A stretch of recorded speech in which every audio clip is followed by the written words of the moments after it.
Okay, good morning. And today we have a new listing here in Akubay, Sibalom. This is a new commercial building located in Akubay, Sibalom. The distance from the UA right now is approximately 1.5 kilometers, and in the San Jose proper is approximately 5 kilometers. This property has a total land area of 685 square meters, and the floor area is 222 square meters. This is the hallway or the entrance of the property going inside. Tara. Tingnan natin, we have 3 VIP room. Yung first ground floor nito. Ito yung VIP niya. So, pasok tayo. This is already included sa price nito. Lahat na nakikita ninyo, mga equipment, chairs, and TV included dito sa package nito. So this is our first VIP or KTV room.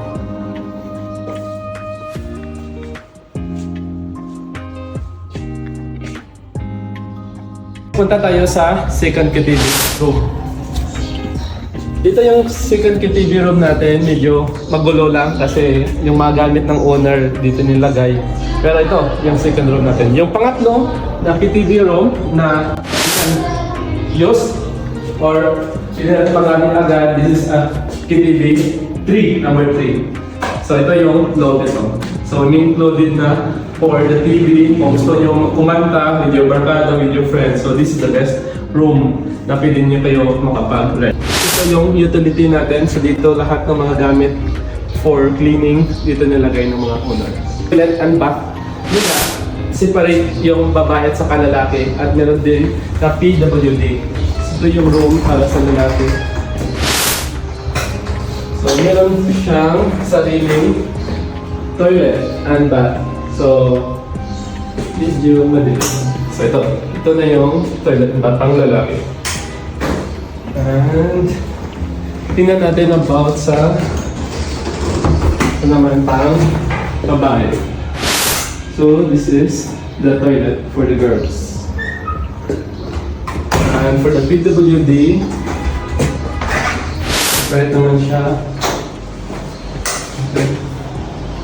So bago to, yung bahay na to is built September this year, 2024. So lahat ng mga gamit is bago.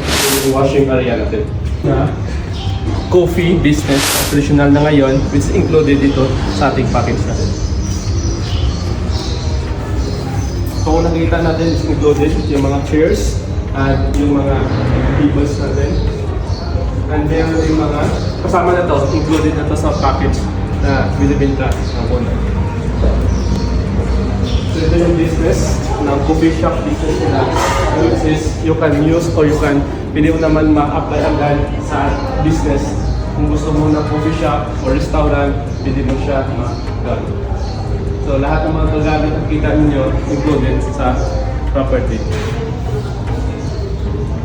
Floor natin para sa mga security or caretaker ng property. So, meron actually sariling room.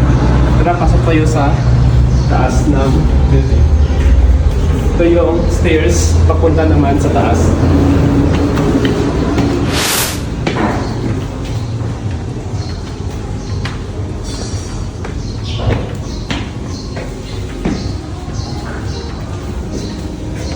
So dito sa taas, meron tayong function room at saka office. At ito yung reception area or another room space na pwede natin makita yung mga client natin.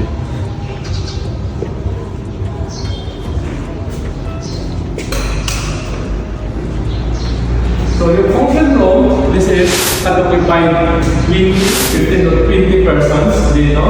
But you can also utilize for office kung gusto mo yung office. So maganda dito kasi may view siya doon sa labas ng property. And lahat ng mga gamit dito makikita is included sa property or sa building. Let's go to this is the office room with owner or pwede mo siyang magawing private from there. And this is the reception area or the open space na kung just in case madaming client sa ibaba for your business, restaurant, coffee, pwede mo siya magamit. And is good for function hall din. Kung may mga event kayo, mga trainings, maganda din to. You can utilize it. And minsan you can convert it for rental. Pwede mo ma-convert to and pwede mo siya maparentahan per block. Narapot na tayo doon sa unahan.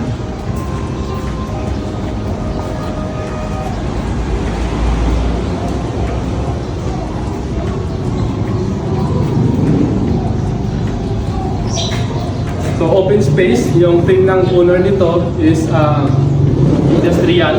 Nakita natin, walang kisame, at open space yung ano natin, yung design or yung minimalist na design.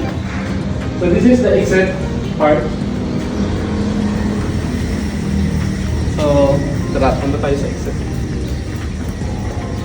Baba tayo ng gating.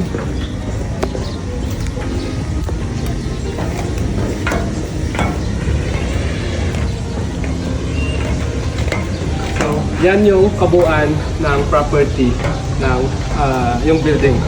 So, meron pa tayong open space or available vacant lot sa likod na pwede pa natin magamit for rental or for boarding house or whatever you want, you can develop it. So, tingnan natin sa loob.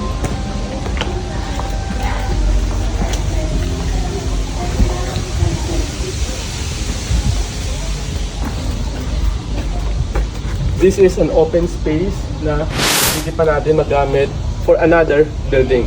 At ang gandahan nito, meron na siyang water tank na sinusuplayan, nakasupply.